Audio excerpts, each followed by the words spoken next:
नमस्कार, मैं प्रियंका राय आप सभी दर्शकों का अन्नदाता कार्यक्रम में स्वागत करती हूं। हमारे देश का किसान जन का पोषक है, वो श्रम का देवता है, अन्नदाता है, उसमें ही भारत की आत्मा निवास करती है। ऐसे ही किसानों की प्रगति के लिए हम खेती बाड़ी से जुड़ी हुई बहुत सी नई लाभकारी जानकारियां हर रोज सुबह लेकर आते हैं।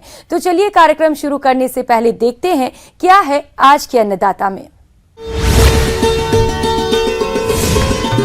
प्राकृतिक खेती कर रहे किसान से मुलाकात।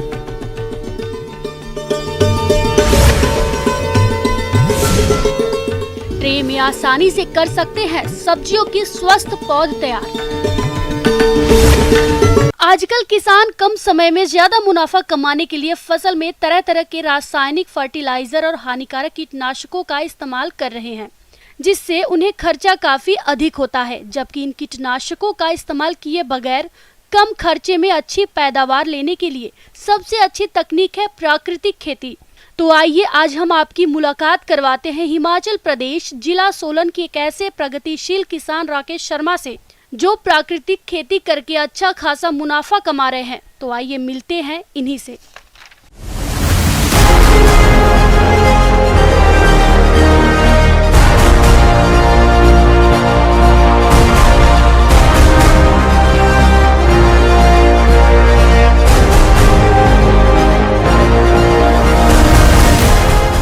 3 साल से प्राकृतिक खेती कर रहा हूँ, जिसमें कि मैंने आड़ू है, पलम है, नाशपाती है, अनार है और खीरा, टमाटर, बीन, हरी मिर्च, ये सब चीज़ें कर रहा हूँ।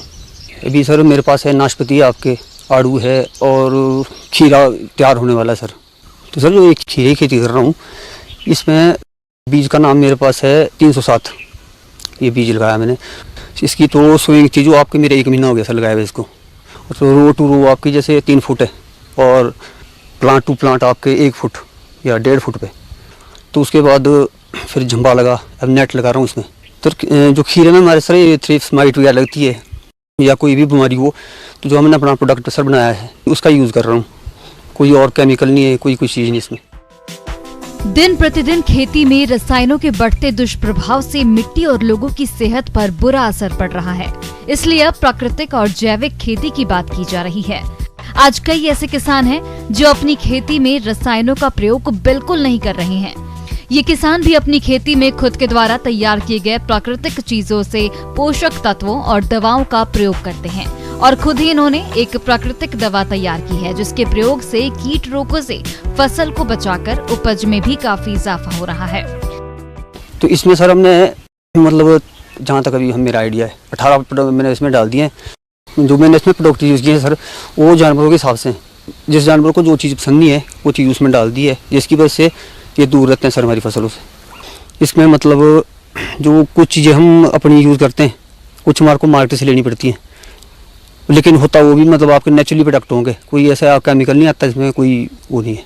तो सर इसको बनने में आपके कम से कम 7 या 8 दिन लगते हैं। ये 7-8 दिन में प्रोडक्ट आपका तैयार हो जाता है यूज़ करने के लिए। एक्सपायरी इसकी कोई नहीं है, क्योंकि मैं खुद यूज़ करके देख रहा हूँ। तो मैंने पहले खुद इसके ऊपर ट्रायल किया हुआ 1.5 साल तक। तो उसमें मेरी बनाने के लिए जो लागत आती है, आप रखो भी जैसे 200 लीटर का ड्रम है आपका, तो कम से कम 700-800 रुपये मेरी एक ड्रम में लागत आ जाती है। तो ये जो हमने सर तरल पदार्थ बनाया, इसको बनाने में मेरे को 1.5 साल का समय लगा। अब सर मैंने इसको एप्लीकेशन दे दिया हमने नॉन यूनिवर्सिटी में, तो पेटेंट करा रहे हैं हम इसको। अब जब तक 2-3 महीने लग जाएंगे इसमें हमारे को।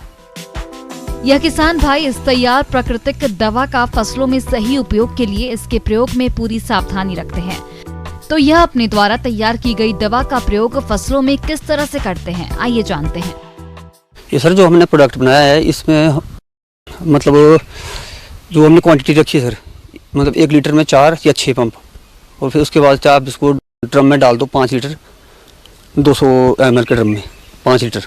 इसकी डंची भी कसते सर आपकी एक तो कीड़ा नहीं लगेगा, मिट्टी में जितने भी कीड़े, इसका कोई प्रभाव नहीं पड़ेगा आपकी फसलों के ऊपर। इस स्प्रे तो सर स्प्रे तो है ही ऊपर से। स्प्रे सर पहले 5 दिन जैसे आज किया आपने, तो 5 दिन बाद फिर 5 दिन बाद फिर उसके बाद 10 दिन। लेकिन इसमें रूटीन सर रखनी पड़ती है हमारे को भी कंटिन्यू, इसमें टूट नहीं चाहिए। ऐसा नहीं होना चाहिए कि आप 7 दिन में कर रहे हैं तब 11 दिन बाद। इसमें 5-10 का जो हमने पीरियड रखा अपना। सर ये पिछले साल मैंने सर इसी प्रोडक्ट से आपके कम से कम ज़्यादा नहीं, तो अगर हम केमिकल यूज़ करते थे तो हमारा खर्चा आता सर 30-35। अब जब से ये कर रहा हूँ तो आपको बता दिया, अभी लागत मेरी इतनी है, इसमें कोई खर्चा नहीं है इसमें मेरा। हाँ तो सर अभी पिछले साल देखो आप तो 70,000 खीरा निकाला, और अब की भी उसी क्वांटिटी में लगा रखा है। मतलब डिपेंड रेट के ऊपर करता है भी क्या है। अगर रेट मिल गया तो आप 90 एक भी जा सकते हैं, 10,000 या 1 लाख तक। और अगर रेट वही मिलता आपको भी 15 से 25 के बीच में, तब वही 70-75 हज़ार तक सर इसमें हमारी आमदनी मतलब आराम से हो सकती है। हाँ जी, खीरे। ये मैं आपके जुलाई का बेटा सर, ये जुलाई का बेटा आपके मेरा ख्याल 20 के दिन में तैयार हो जाएगा। तो पिछले साल भी मतलब इस बार हमने कमा दिए थे आपके 30 से 35 हज़ार। ऐपकी अगर रेट के ऊपर डिपेंड करता सभी कितने, और जीरो लागत कोई नहीं है सर हमारी इसमें। ये आड़ू के पौधे सर मेरे पास होंगे आपके 20 आड़ू के होंगे, और मेरा ख्याल आपके 40 खरमानी और 40 ही पलम है मेरे पास रेड ब्यूट। तो सर जो आड़ू पिछली बार हुआ मेरे तो 30,000 का, तो एक पेड़ से हमारी जो सर आ रही है 50 किलो की एवरेज है, 50-60।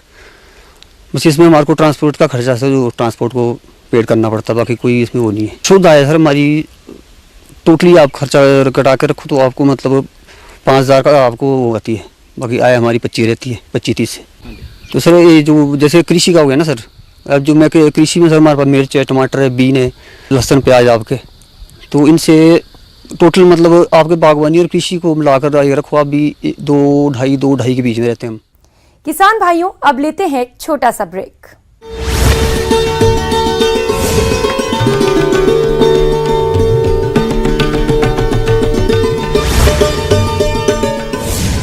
ब्रेक के बाद आप सभी दर्शकों का अन्नदाता में स्वागत है।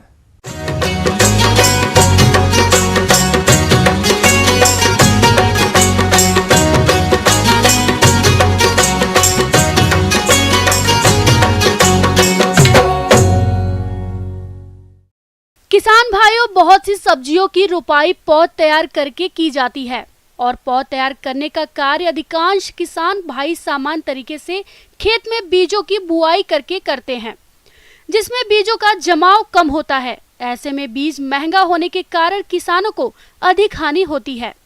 इसलिए प्रो ट्रे में पौध तैयार करने की तकनीक किसानों के बीच बहुत प्रचलित हो रही है। तो प्रो ट्रे में नर्सरी तैयार करने की क्या है तकनीक, इस बारे में जानकारी के लिए देखिए हमारी ये खास रिपोर्ट।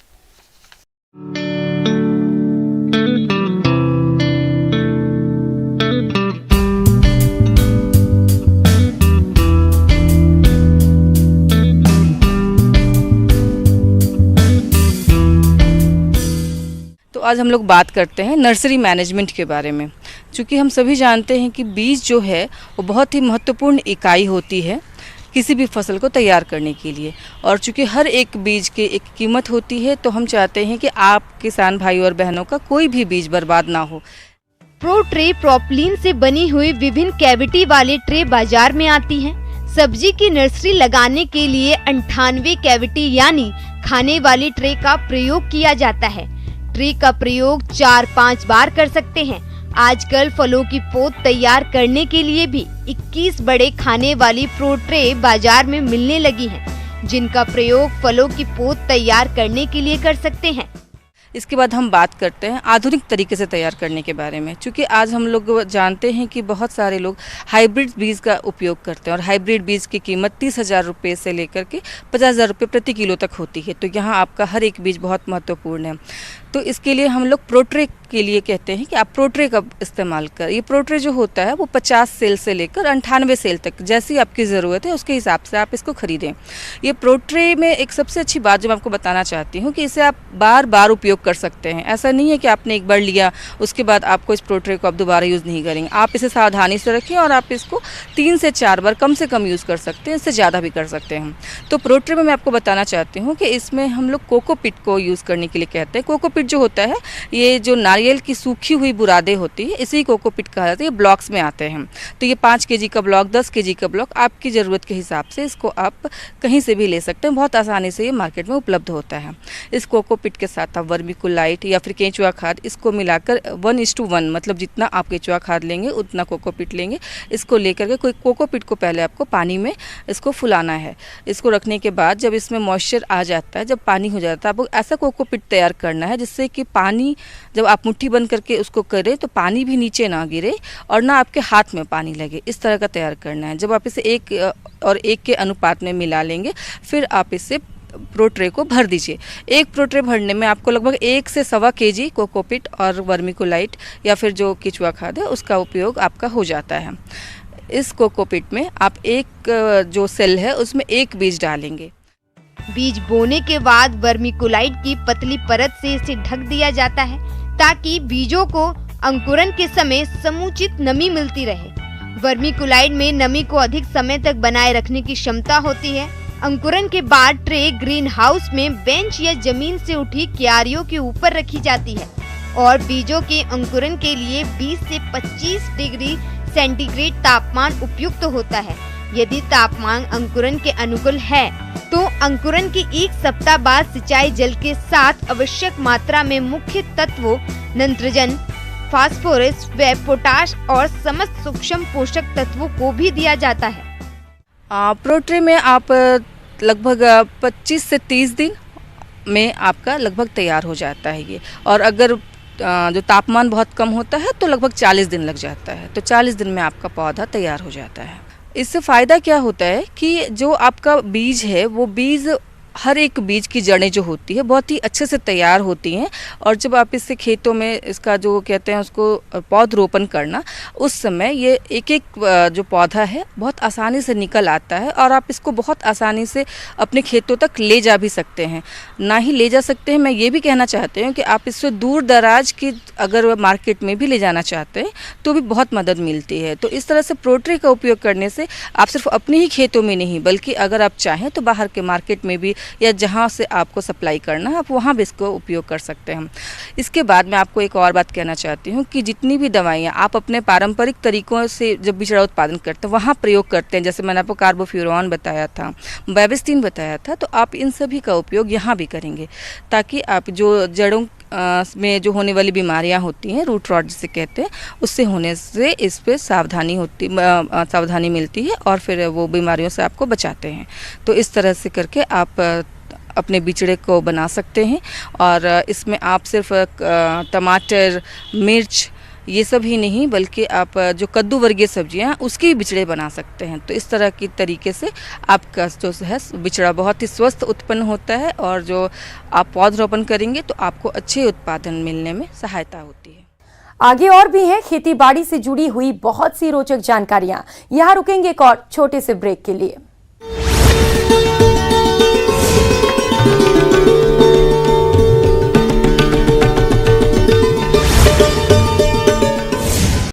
ब्रेक के बाद एक बार फिर आप सभी दर्शकों का अन्नदाता कार्यक्रम में स्वागत है।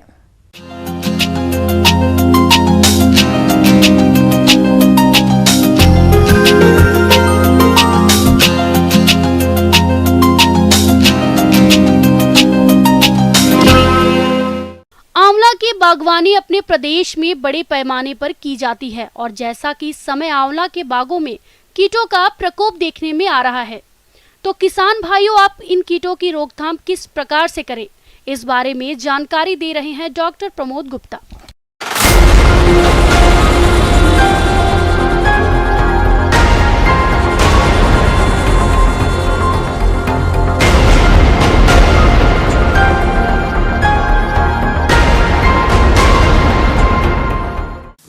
नमस्कार किसान भाइयों, आज मैं आपसे चर्चा करूंगा आंवले की फसल में पौध संरक्षण। आंवला बहुत ही एक उपयोगी फसल है और पूरे भारत में क्या पूरे विश्व में इसकी जो है डिमांड है। समस्या वहाँ जाती है जब हम देखते हैं कि इसमें कीड़े मकोड़े बीमारी इन सब का जब जो है अटैक होता है। किसान भाइयों, आंवला के बाग में छाल भक्षक कीट का प्रकोप अधिक होता है।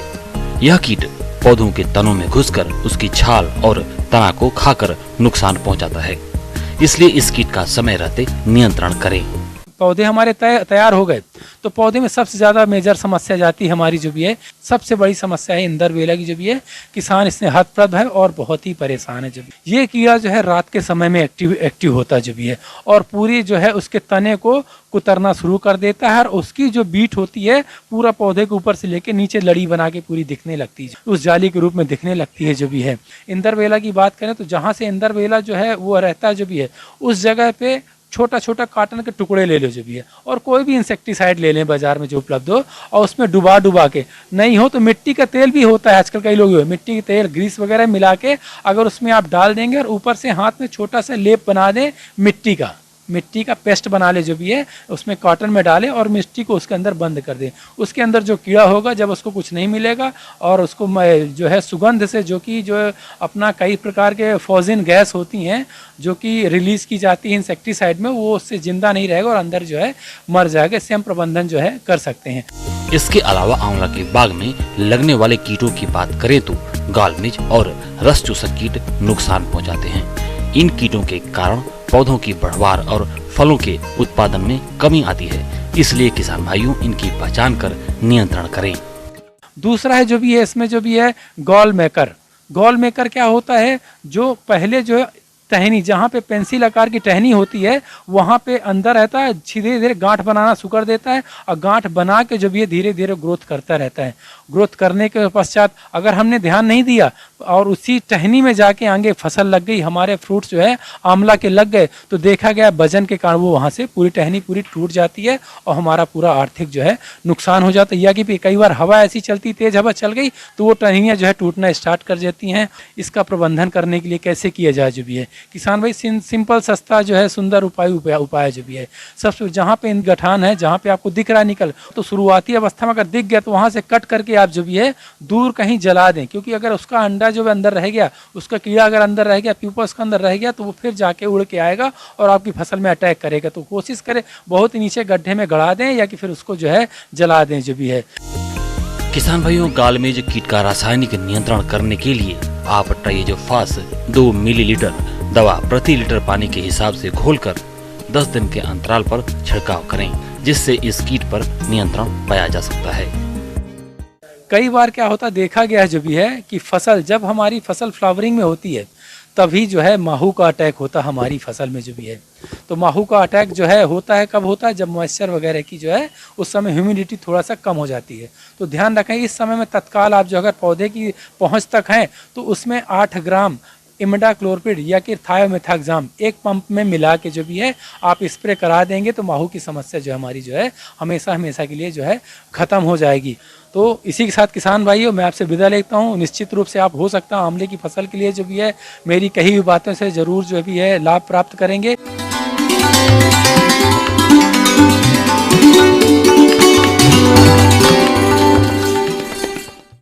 आइए जानते हैं अन्नदाता निशुल्क फोन के माध्यम से पूछे गए समस्याओं का समाधान। अन्नदाता निशुल्क फोन संपर्क सेवा के माध्यम से पूछे गए प्रश्नों में से आज हमने जिस प्रश्न को कार्यक्रम में शामिल किया है उसे पूछा है ग्राम नरपुरा, जिला धौलपुर के कृषक मंगेश कुमार ने। आप सूरन की बुवाई तकनीक के बारे में जानकारी चाहते हैं तो मंगेश कुमार जी आपकी जानकारी के लिए प्रस्तुत है कार्यक्रम का ये अंश।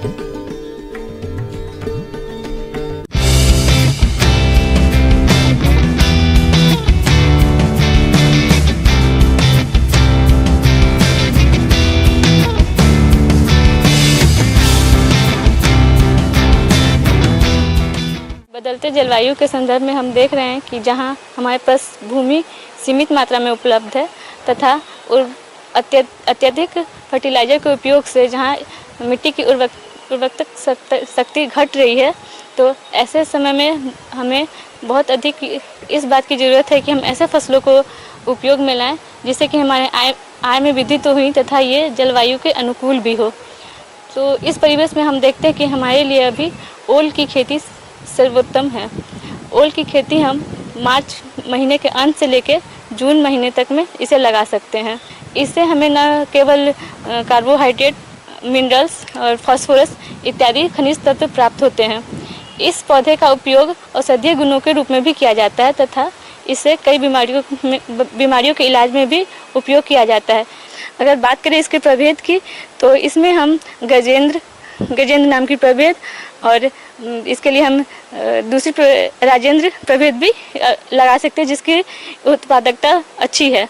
तथा ये सब जो कंदों में एक पाया जाता है, तीक्ष्णता पाई जाती है, जो हमारे गले में एक करवाहट जैसा अनुभव देता है, वो इन कंदों में नहीं पाया जाता है, जिससे कि किसान भाई इसको लगा के काफ़ी अच्छा फसल उत्पादन कर सकते हैं, अपनी आय में वृद्धि कर सकते हैं। ओल की खेती के लिए हमें दोमट भुरभुरी मिट्टी की आवश्यकता होती है।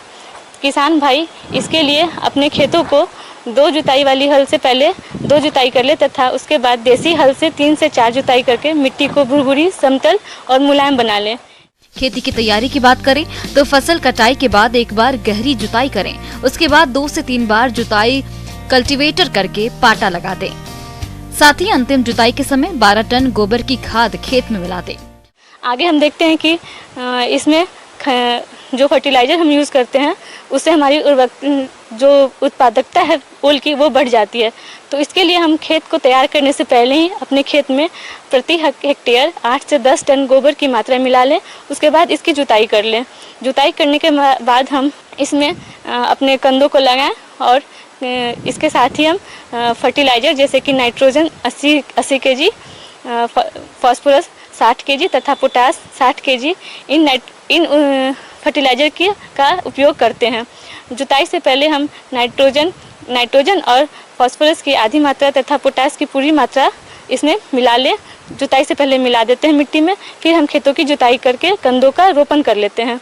कंदों को रोपण के समय हम इस खेतों की हल्की सिंचाई कर सकते हैं। ओल का प्रवर्धन वानस्पतिक विधि द्वारा किया जाता है, जिसके लिए पूर्ण कंद या फिर कंद को काटकर लगाया जाता है। यदि कंद का आकार बड़ा हो तो उससे 250 से 500 ग्राम के टुकड़े में काटकर बुआई करें। परंतु कंद को काटते वक्त इस बात का ध्यान रखें कि प्रत्येक टुकड़े में कम से कम कालर यानी कि कलिका का कुछ भाग अवश्य रहे। ओल की रुपाई के लिए 1-1 मीटर की दूरी पर 30 सेंटीमीटर ऊंचा, 30 सेंटीमीटर गहरा तथा 30 सेंटीमीटर चौड़ा गड्ढा बनाएं तथा इसमें 250 से 500 ग्राम की ओल के कंदों की रुपाई करें। अगर आपके पास छोटे समूत ओल की कंद उपलब्ध ना हो तो आप बड़े कंदों को काट करके जिसमें कि कलिका हो उसका भी उपयोग कर सकते हैं। 2 विधियों द्वारा ओल की बुआई की जाती है। पहला चौरस विधि से, दूसरा गड्ढा विधि से।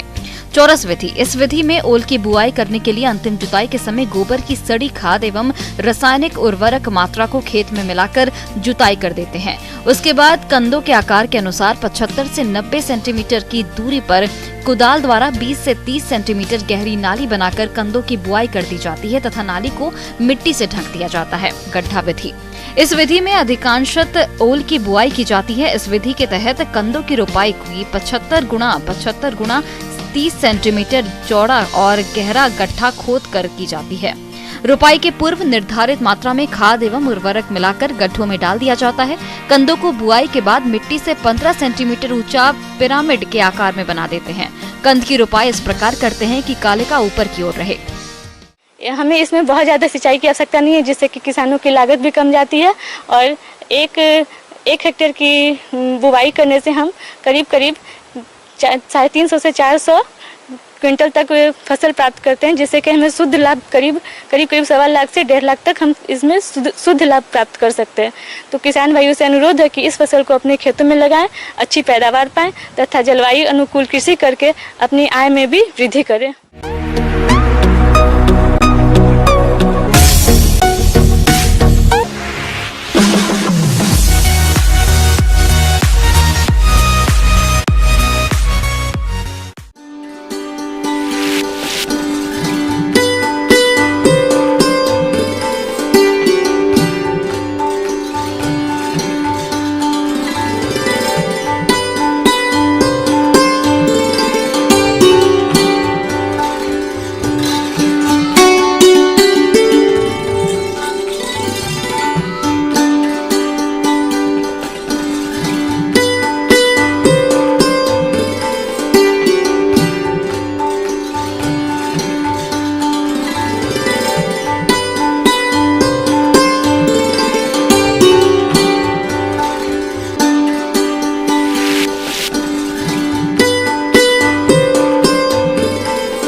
नजर डालते हैं राज्य की कुछ मंडियों के प्रमुख फसलों के बाजार भाव पर।